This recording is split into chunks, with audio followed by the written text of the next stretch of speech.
Booze Cruise Reviews. Today we are going to review The Killing Joke. And there will be spoilers. Yes, there will be spoilers because I just don't think you could review the movie without spoilers. No, you can't. Yeah. First of all, let's talk about things we liked. Yeah. For me, actually, specifically the second act that was following the comic book was the comic book to a T. They did put a little thing in the middle, but yeah, for the most part.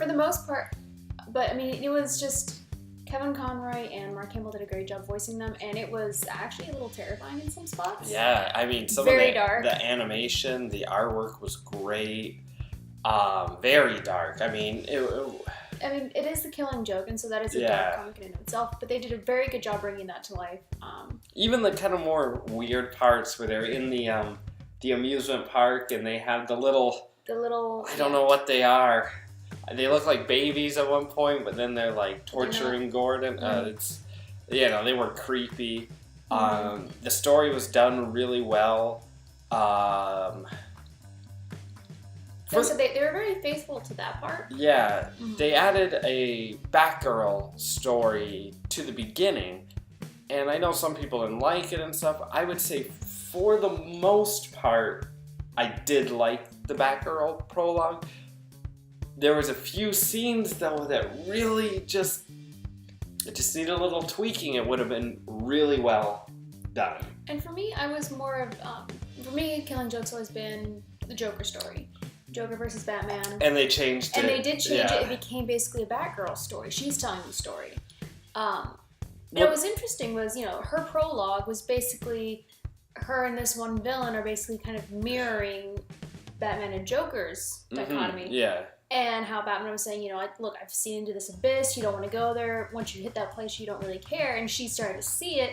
And then it goes into what everyone knows as the Killing Joke. But well, did you feel like, because I felt like it was almost like two movies put together or yes. two episodes of a show put together. That is how I felt. It felt like it was tacked on. It did. And for me, I know they wanted to give Barbara Gordon and Batgirl more of a role than there was in the original comic or the graphic novel, but it did kind of feel like they switched it from a Joker story into her, because even at the end, one of the last scenes you see after the credits is her, and so it really felt like it was a Joker story sandwiched between a Batgirl story. Yeah, even definitely. Though the primary focus in the title was, of course, the Joker story. And you know what? If they did the Batgirl story as one episode, and the Killing Joke is another episode, I really liked them both as separate parts, for the most part.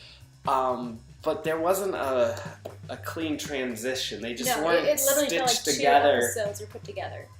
And yeah, so that was a little jarring, because all of a sudden you switched from her story to the Killing Joke.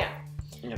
Now, like I said, if it was 2 separate episodes, it would have been a really interesting episode for her, because she is hitting that kind of instance where she's met a bad guy who's just as obsessed with her as the Joker is with Batman.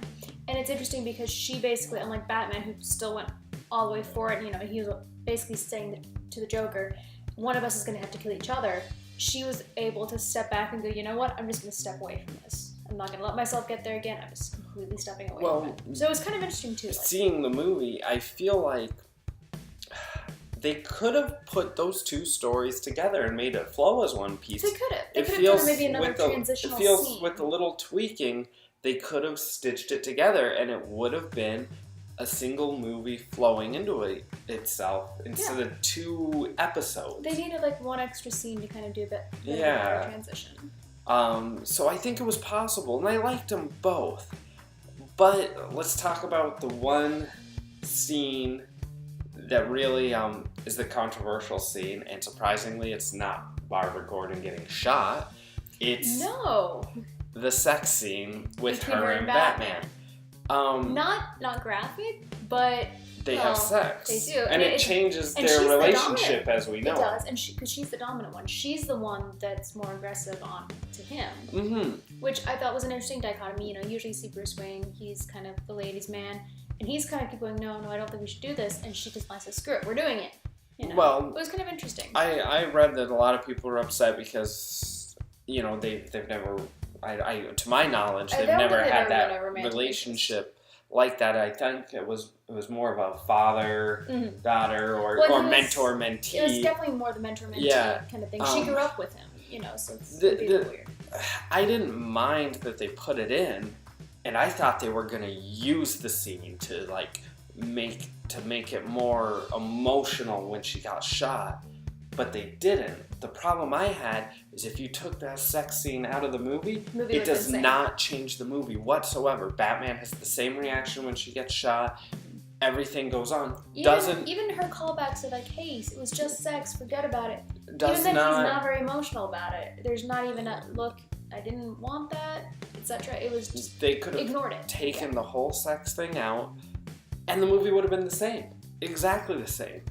And that's where I was like, well, then why'd they put it in? Because actually, in the movie, I felt like they had the opportunity to where they have this relationship, but it's tough because obviously they're superheroes, and they could have used that to, make Batman, break down, emotional, oh my god, Mm-hmm. But they didn't. He was upset, but... Well, that's why it's, for me, I did kind of feel like two separate episodes. They didn't even tie in any of that into the second part. And they could have used that to tie the two parts together.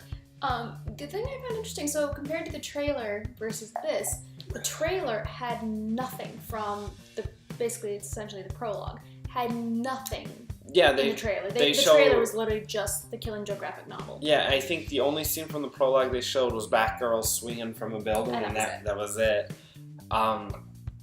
But yeah, so, it is different, but the actual Killing Joke part was spot on. It was pretty true to it. But the ending, they did change the ending. Not drastically. It's almost like they cut the ending off a second earlier than the comic did. Yes.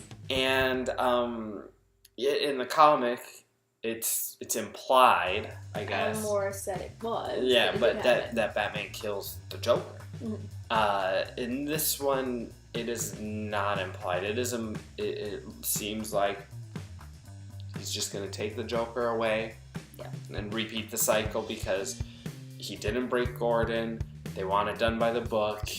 And it wasn't a bad ending. I actually liked the ending. Oh, yeah. And I liked the comic ending, too.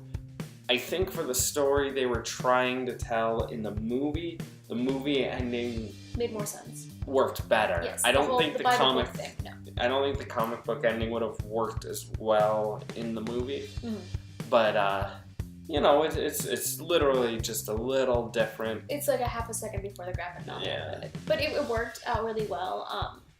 Like I said, just the whole aspect of the Killing Joke, I guess I call it part 2, is just so phenomenal. It was great because I really liked that graphic novel. I like the Joker flashbacks. Yeah, they did a really good job on that.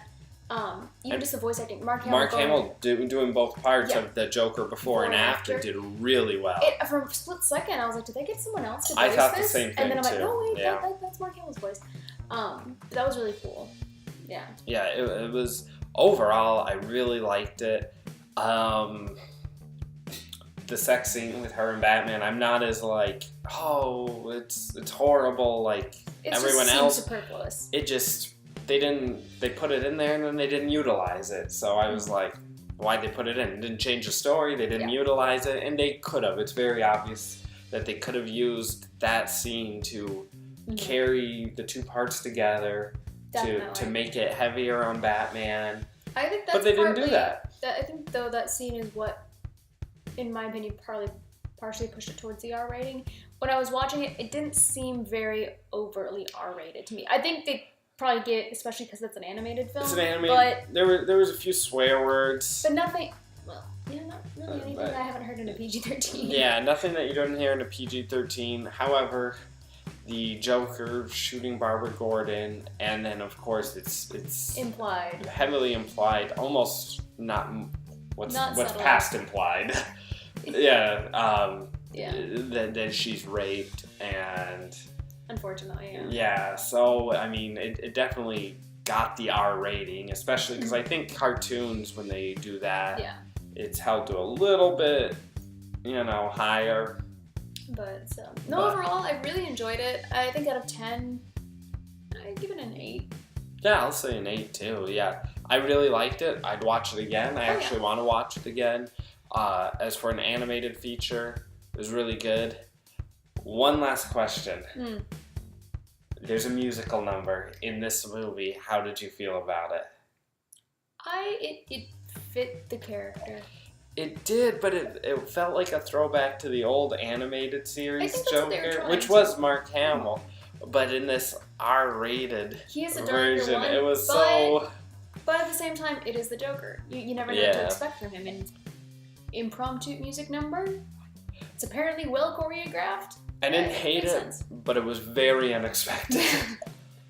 But yeah, did you see it? What did you think? Let us know. Comment, subscribe.